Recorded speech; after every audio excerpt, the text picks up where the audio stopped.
interviewed hundreds and hundreds, if not thousands, of men over the years, including my own sons when they were the same age as Nolan Wells and Hudson. And you see that interview with Hudson, and the thing that's striking me most right now is that he doesn't appear to be deceptive. He doesn't seem to be lying about this or nervous. It's obvious that he cared about Nolan. But the reality is, Megan, somebody had to be the last one to see Nolan alive, right? So the question now is, who was that, and what did they see? It's frustrating to a lot of people, and if it was my child, I'd be frustrated too. And I understand the concern about the phone and no videos, but there's no evidence that the phone was scrubbed. And having been a lifelong boater on and off from the time I was Nolan Wells' age, I understand why they would put the phone in the center console or in the front console of the boat, because you're up to your waist in water. So while Nolan was a prolific Snapchatter and liked to videotape and post all day long, I can understand why he didn't in this particular case. But again, why does a young man stay behind, right? At that age, it's typically because of a young woman. Was it Katie, who he was chatting with? Was it another young woman? And what happened in that time frame after Hudson and the fellows took off in their boat? Did he try to get on another boat? And these are things that are going to be difficult to find out. Hopefully, I know that the DA's office and the sheriff's office are investigating 60 witnesses. It would seem that 4 or 5 of those have the most significant information. Some crimes make headlines. Others leave behind questions that refuse to die. Welcome to True Crime Exposure, where we uncover the evidence, examine the courtroom moments, and piece together the stories that continue to captivate the world. Every detail matters. Every decision has consequences. Before we dive in, make sure to hit that subscribe button and leave a review if you enjoy deep dive investigative content. What's a case you think deserves a second look? Let us know in the comments below. If you're ready to look beyond the headlines, let's begin. The waters off the Mississippi Gulf Coast carry secrets that the tide refuses to wash away.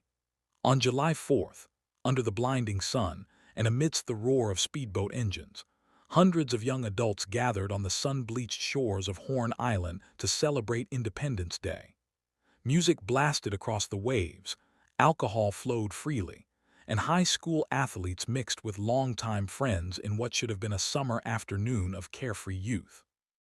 But as the sun began to dip toward the horizon, an uncanny shadow settled over the island, and an 18-year-old star athlete named Nolan Wells vanished into thin air. What began as an urgent missing persons search quickly devolved into a nightmare of conflicting narratives, panic-laced distress calls, and whispered betrayals. When emergency dispatchers received a frantic call from a vessel near the island, the audio captured far more than a routine boating mishap. In the background, past the mechanical hum of engines and the rushed voices of teenagers on deck, a chilling sequence of sounds cut through the static. Through enhanced audio filtration, a name could be heard echoed in distress: Nolan.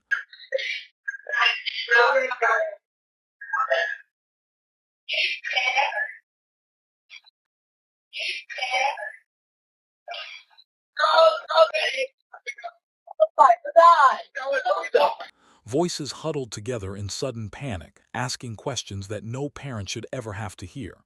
"Is he dead?" one voice murmured. And then, sharply slicing through the chaotic chatter, came a bitter, panicked exasperation. "Damn it, Bart! Damn it, Bart!" How does an 18-year-old young man, surrounded by over 20 of his peers and self-proclaimed best friends, end up dead on an isolated island bar? Why was his name being spoken on a boat that had supposedly left him behind an hour and a half prior? And as rumors began to spread through the coastal communities of Mississippi, one central, unsettling question rose above all others. What really happened in those shallow waters between Nolan, a young woman named Katie, and a rising football star named Bart? When Nolan's lifeless body was eventually recovered from the shoreline, the official explanations only raised deeper suspicions.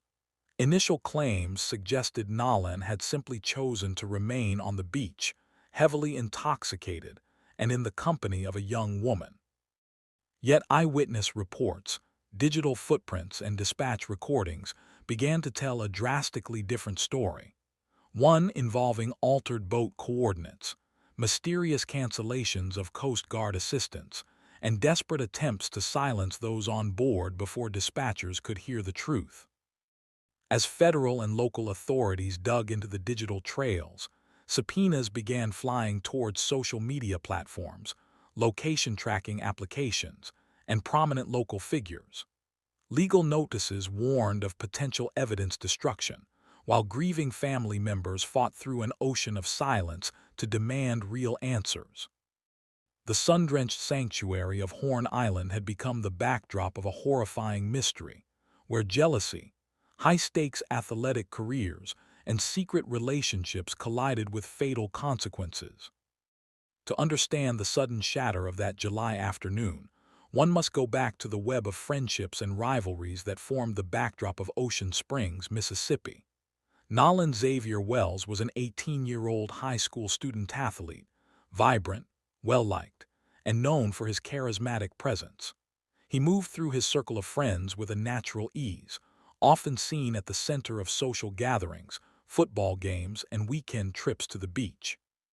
Among those he called close friends was Bart Edmonston Jr., a standout punter whose athletic talents had elevated him from the local fields of the Mississippi Gulf Coast to a prominent position at the University of Wyoming.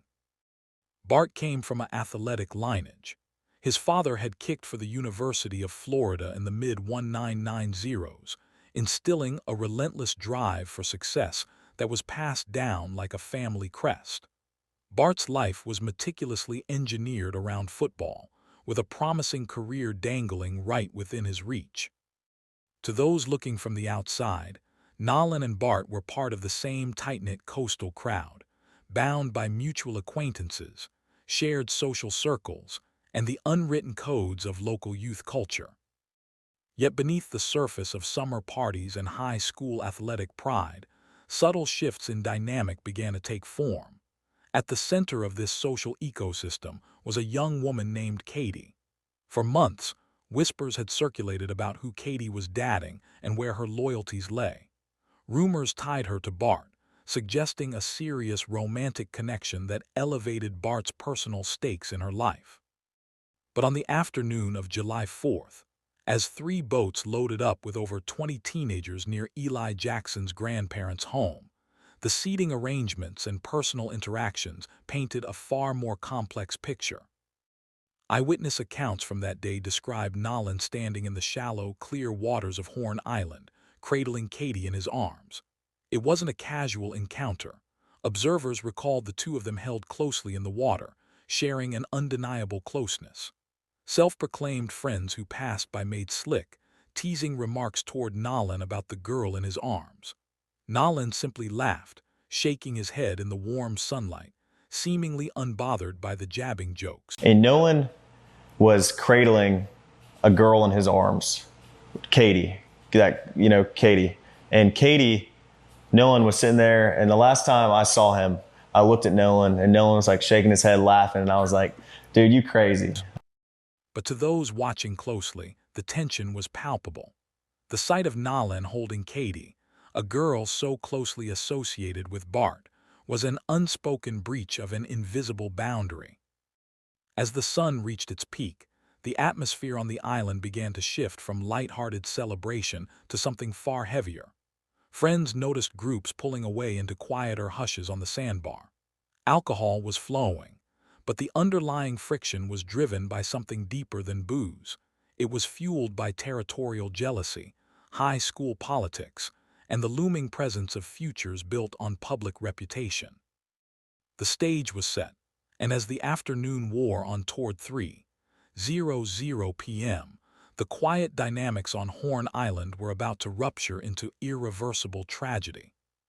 By mid-afternoon on Horn Island, the unwritten rules of the group were being severely tested. Nolan remained in the warm, waist-deep water, his arms supporting Katie as they drifted together away from the main crowd. To anyone watching, the nature of their interaction was undeniable. They shared a quiet, private moment amidst the chaotic noise of over 20 people drinking, laughing, and blasting music from 3 separate vessels anchored on the sandbar. For Bart, whose reputation and football aspirations were tied to a rigid standard of control, the sight of Nolan and Katie together presented an immediate friction. Those on the beach noticed subtle exchanges, sharp glances, and low-toned remarks passed between members of the inner circle. The teasing comments directed at Nolan were no longer just playful banter among teammates. They carried an edge. Nolan's casual laugh and dismissive headshake only heightened the unspoken rivalry unfolding on the water's edge. As 3:00 p.m. approached, the atmosphere took a darker turn. According to later statements made by those present, this was the exact window of time when the group began to splinter. One of Nolan's close acquaintances claimed that 3:00 p.m. was the last time he ever saw Nolan alive. Last time I saw Nolan was 3 o'clock. Describing a brief, casual exchange where he dabbed Nolan up before walking toward his own boat while Nolan walked toward another.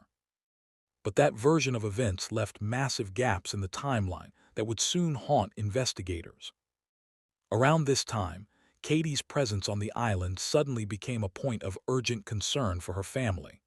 While the crowd began reorganizing to leave the island, Katie was removed from the scene under mysterious circumstances. Rather than returning on the boat she arrived on, or staying alongside Nolan, she was picked up directly by her brother and sister-in-law, who traveled out to the island specifically to retrieve her. Later, family members would publicly state that Katie was brought home early because they needed to ensure she was safe. Safe from what exactly?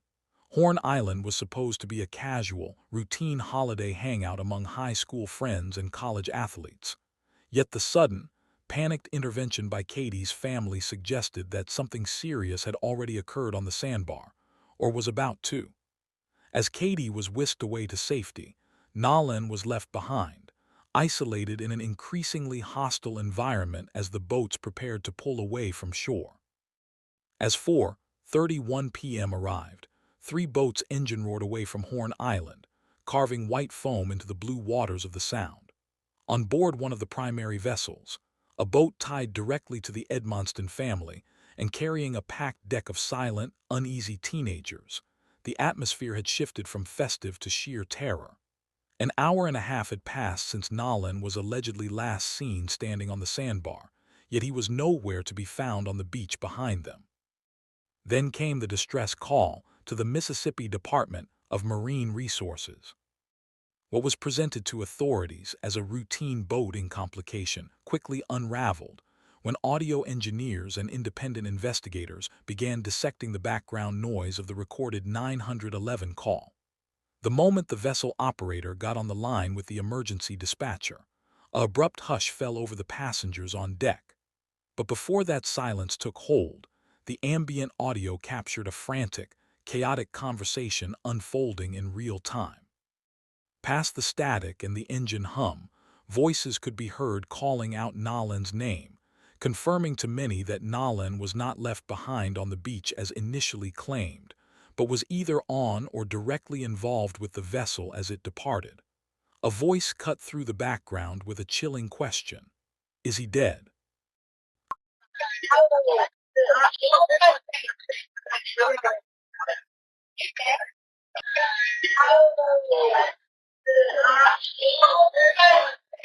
Immediately following that question, another voice, heavy with anger and desperation, spat out the sentence that would become the focal point of the entire tragedy. "Damn it, Bart! Damn it, Bart!" Panic escalated rapidly on board. Someone shouted to jump in and pull the plug, an unusual and dangerous order for a vessel supposedly stranded. All right, how many adults and children on board? No, there's no children. So, is there anybody on board? How many adults, sir? That was the question.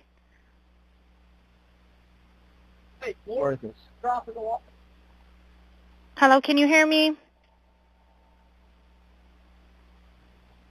Gotta jump in and pull the plug, Bart, while you're going. Hello, sir. Hello. Pulling a boat's drain plug while stationary causes the hull to flood instantly with seawater rather than drain it, leading many listeners and investigators to question whether the entire scene was being staged to create a cover-up. To compound the confusion, the boat's operator provided specific GPS coordinates to dispatchers, claiming the vessel was sinking in 31 feet of water. However, satellite mapping of those exact coordinates revealed the boat was sitting in a shallow area barely 4 to 8 feet deep, right above a visible sandbar. If the boat was not truly sinking, why make the frantic call? And more importantly, why did Jerry Ayrson, the owner of the boat and grandfather to members of the group, abruptly step in to cancel the Coast Guard tow truck right after the call was made? The emergency recording didn't sound like a call for help. To an expanding audience of audio experts, legal teams, and a grieving public, it sounded like an alibi, a chaotic attempt to control the narrative while an 18-year-old athlete's life hung in the balance. As news of Nolan Wells' disappearance broke across Mississippi, a battle over the truth began immediately. On July 6th, 2 days after he was last seen alive, a National Park Service ranger discovered Nolan's body in the shallow water off the northwestern tip of Horn Island. For his grieving parents, the horrific discovery was the start of an agonizing search for answers. But almost as quickly as his body was recovered, official statements and leaked witness accounts began to clash in ways that shocked the local community. Initial witness reports provided to the Mississippi Department of Marine Resources framed Nolan's death as a tragic, self-inflicted accident. Statements leaked to major news outlets claimed Nolan had been drinking heavily throughout the afternoon of July 4th and had voluntarily chosen to remain behind on the isolated island with a young woman. Investigators initially indicated they suspected drowning and saw no immediate signs of foul play. However, those close to Nolan immediately rejected this narrative.